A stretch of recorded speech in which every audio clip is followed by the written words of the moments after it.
Want to kick us off? Yeah. So our first kind of unique tip here is to invest in your employer. It's interesting because a lot of big companies, the vast majority of big companies, although they don't talk this up a lot, have what's called an employer stock purchase program, which allows you to purchase shares of your company at a discount as an employee. Basically, they're sucking a little bit of money out of every single paycheck, and then most often twice a year, they're going to then make a purchase. When John and I used to work for Charles Schwab, we used to have the option to purchase Schwab stock at a 15% discount, which basically immediately meant that we were ahead when we made that purchase. And what this does is it allows you to build a portfolio that you may not be able to afford otherwise, right?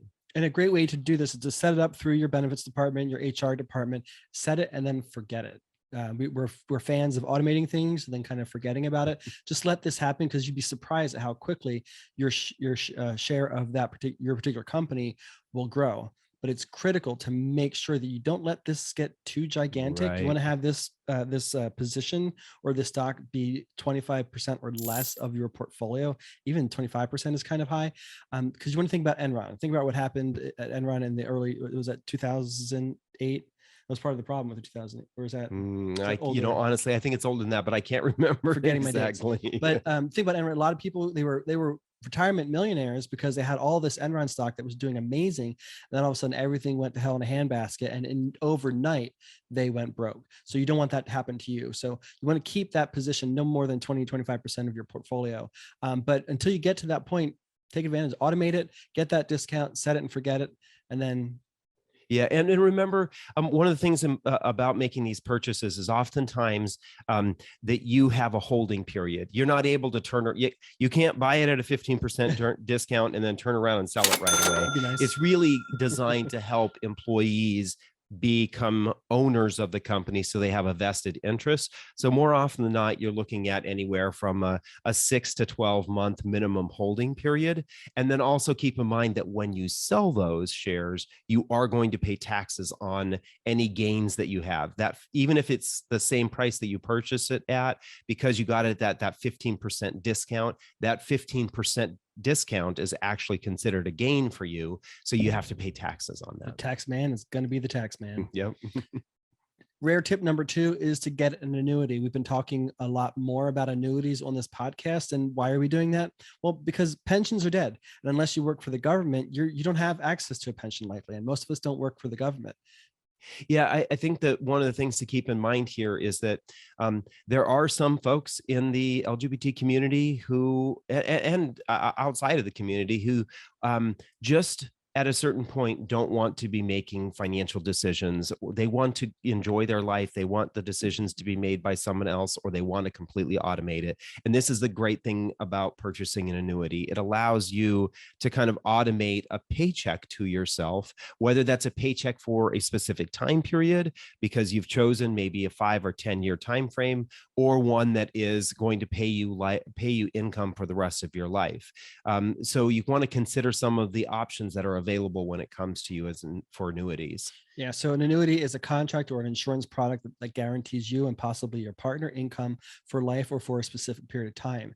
We encourage you to consider, if you're thinking about getting an annuity, and we think you should think about it, consider getting either a fixed or an indexed annuity with a survivor benefit for a partner or spouse. Definitely make sure you want to include your partner or spouse in that equation. If you have any questions about annuities or want to learn more information about them, we encourage you to listen to either or both episodes 298 or 307 of the Queer Money Podcast.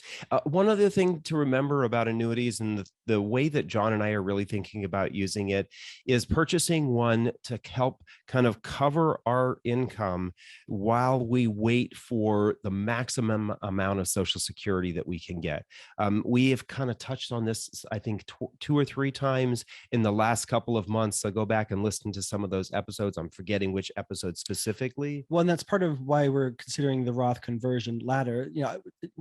if you delay taking Social Security for as long as possible, then you'll start to receive larger paychecks from the Social Security Administration.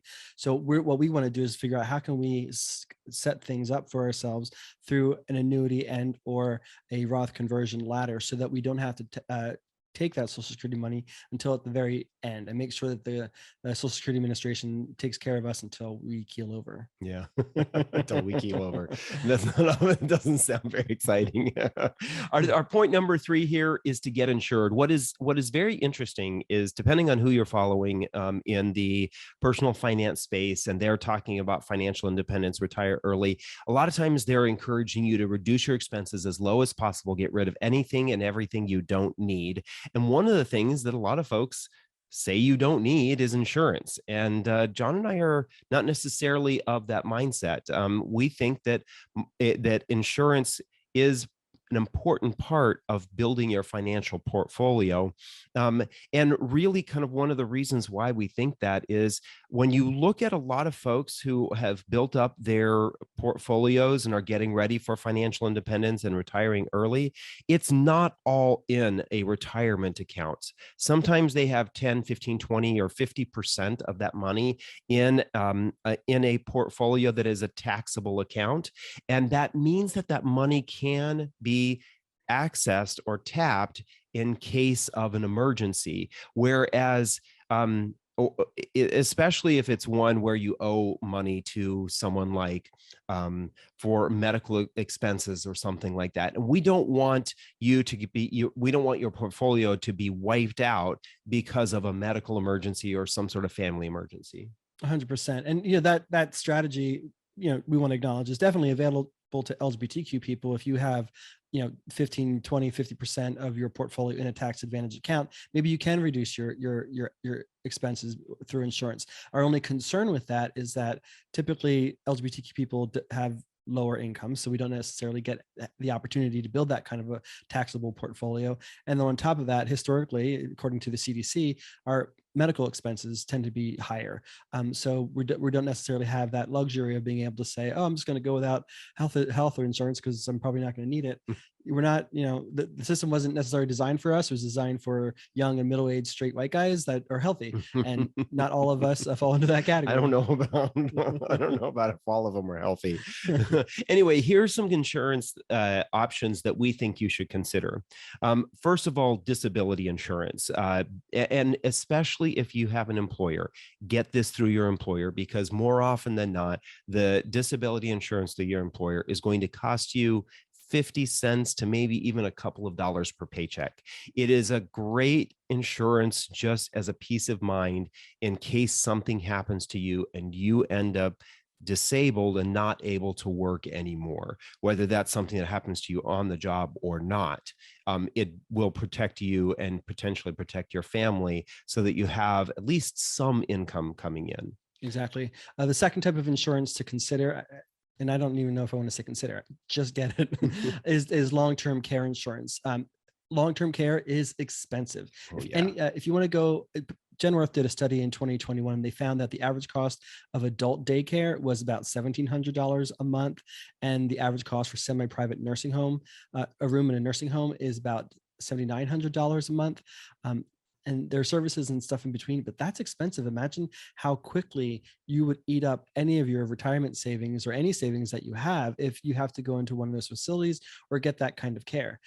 So long-term care insurance is definitely something for us to consider, especially I think about all of the folks that Sage works with, and the older LGBTQ people who are single and living alone and struggling to make ends meet, and they need help, healthcare help, medicine, attention. They're struggling to make ends meet, and this is one tool that can help maybe alleviate that pain for us a little bit. So consider getting long-term care insurance, and that can cover anything from having somebody come into your home and help clean and cook some meals for you, to the other end of the spectrum where you're in a nursing home, somebody can help you go to the bathroom and provide medicine for you, and any sort of thing in between with this type of insurance. So it's definitely something to consider for all of us. Yeah, and keep in mind that the optimal age for getting long-term health care insurance is in your 40s, mid 40s to mid 50s. After that, it does start to get pretty expensive. And go back and listen to episode 71, where we interviewed Ryan Taylor, who is a little bit of an expert when it comes to long-term care insurance, and he gave us some advice and some suggestions on why it is important for the community.